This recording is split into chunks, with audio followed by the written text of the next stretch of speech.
إذاعة جمهورية مصر العربية من القاهرة.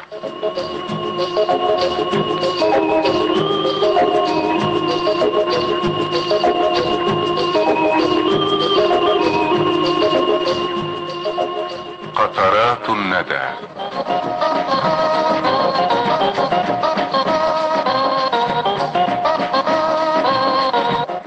ابنتي،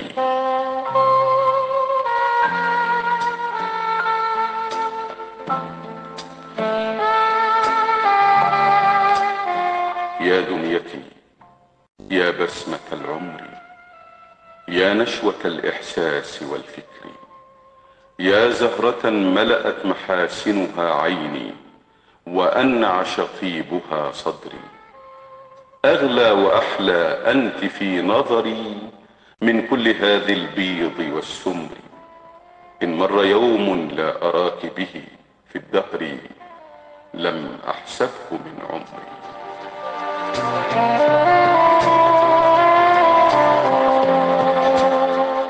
لله ما أحلاك عابثة، لا تعبئين بكل ما يجري، كفراشة البستان حائمة في الحقل من زهر إلى زهر، تثبين من كتفي إلى صدري أو تسكنين هناك في حجري، وتمر كفك في أناملها سحر على عنقي وفي شعري، وتثرثرين وأنت في حجري عن كل شيء حولنا يجري، أو تبسمين وتعبسين معا، أو تأمرين مطاعة الأمر.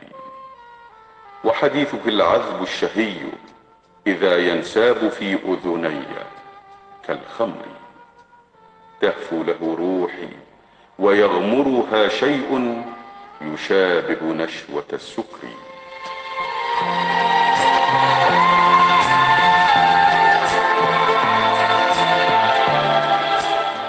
مرآك يجلو النفس من صدأ ويذيب كل الهم في صدري، فإذا ذكرتك بعد في شعري فلأن حبك ملهم الشعر. فمتى أراك حبيبة العمر تثبين من 5 إلى 10، وأرى صباك منورا أفقي ومشعشعا في الدار كالبدر.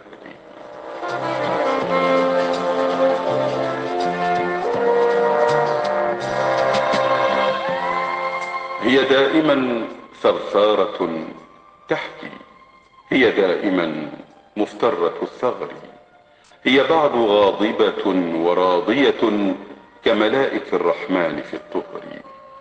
إني أهيم بها وأعشقها وتحبني بفؤادها الفطر.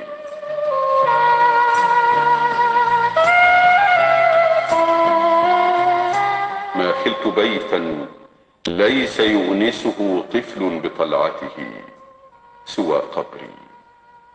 أولادنا أكبادنا نعم لله توجب أعظم الشكر.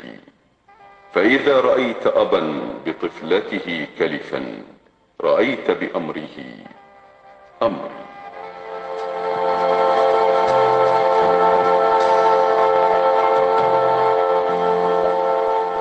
شعر الشاعر الليبي حسن السوسي.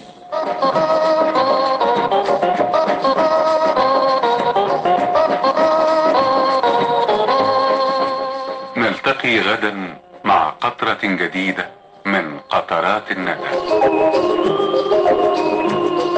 عزت سعد الدين.